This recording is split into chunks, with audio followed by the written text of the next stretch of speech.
La question à laquelle Julie me demande de répondre au sujet du dernier livre de Delphine de Vigan, Les enfants sont rois, est d'une actualité brûlante, parce qu'une loi vient d'y répondre, il y a seulement quelques jours, en fixant les règles qui encadrent l'activité des enfants influenceurs sur les réseaux sociaux.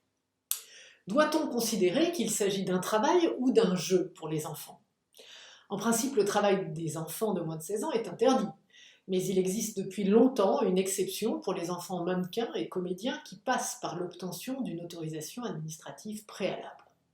Mais quid de la nouvelle activité de l'enfant influenceur?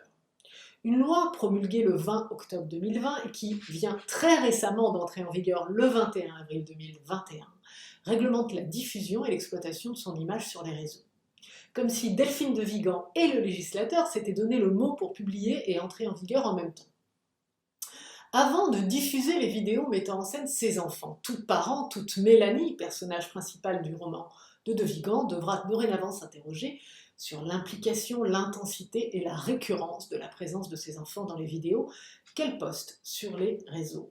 Dans certaines circonstances, les enfants seront considérés comme des salariés, des professionnels, et dans d'autres, ils seront appréhendés par le droit comme semi-professionnels. Commençons par le plus impliquant, le plus lucratif, le plus professionnel. Si Mélanie exploite une vidéo de ses enfants qui en sont le sujet principal, qu'il y a des placements de produits, l'activité de ses enfants influenceurs sera considérée comme un travail salarié et Mélanie aura l'obligation d'obtenir, avant même la diffusion des vidéos, un agrément pour l'emploi auprès de la Directe, appelée dorénavant DRITS. Cette autorisation préalable, délivrée à la triple casquette parents, employeurs, producteurs, est calquée sur l'origine des enfants mannequins et comédiens et sera valable pour une durée déterminée et renouvelable.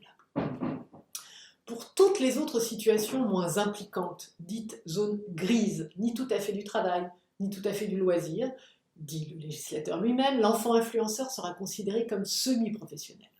C'est le cas des vidéos où l'image de l'enfant apparaît au-delà de certains seuils, déterminés en ce moment même par décret, des seuils de durée, du nombre de diffusions, des revenus tirés de leur exploitation. Il s'agira pour le parent d'effectuer une simple déclaration au préfet.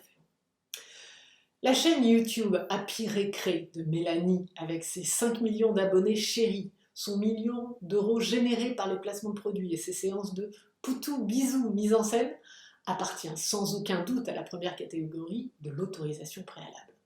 Sa fille Kimi, 6 ans, et son fils Samy, 8 ans, seraient considérés comme des salariés et leur mère, Mélanie, leur employeur. Si Mélanie décidait de passer outre cette autorisation préalable à la Directe avant de poster des vidéos de ses enfants, elle risquerait un emprisonnement de 5 ans et une amende de 75 000 € d'amende. Elle risquerait aussi une action en référé de l'administration pour enjoindre YouTube de supprimer la chaîne Happy Récré ou pour le moins de la suspendre jusqu'à l'obtention de l'agrément. Quid de l'argent gagné par Kimi et Samy? Comme pour les enfants du spectacle, Mélanie a l'obligation, sous peine de sanction, de placer à la caisse des dépôts et de consignation jusqu'à leur majorité ce qu'on appelle un pécule, c'est-à-dire la majorité des revenus perçus par ses enfants, mais alors elle peut en prélever une faible part pour leurs frais de déplacement et de vêtements. Cette question est brûlante car pour la petite anecdote, le youtubeur le mieux payé au monde en 2019 s'appelle Ryan. C'est un enfant de 8 ans qui a gagné cette année-là 26 millions de dollars sur sa chaîne Ryan's World. Enfin, quelques interrogations plus générales. Si l'enfant grandissant ne supporte pas que ses vidéos restent sur le net, la loi a prévu un supra-droit à l'oubli. Les enfants youtubeurs ont un droit à l'oubli direct sur leur simple demande, sans l'accord de leurs parents. Les plateformes doivent retirer leurs vidéos. Autre question, que faire lorsqu'on est offusqué par ces vidéos? Eh bien, une campagne médiatique sur le net, par exemple, peut réellement fonctionner. Aux États-Unis, en 2017, un couple s'est vu retirer la garde alternée de 2 de leurs 5 enfants nés d'une union précédente, car ils postaient sur leur chaîne YouTube Daddy05 des canulars humiliants, voire maltraitants, comme la scène de la réaction du jeune garçon de 10 ans à l'annonce qu'il avait été adopté, ou bien encore un post montrant les 3 autres demi-frères incités à lui taper dessus. Cette chaîne, jamais inquiétée par YouTube, comptait près de 800 000 abonnés.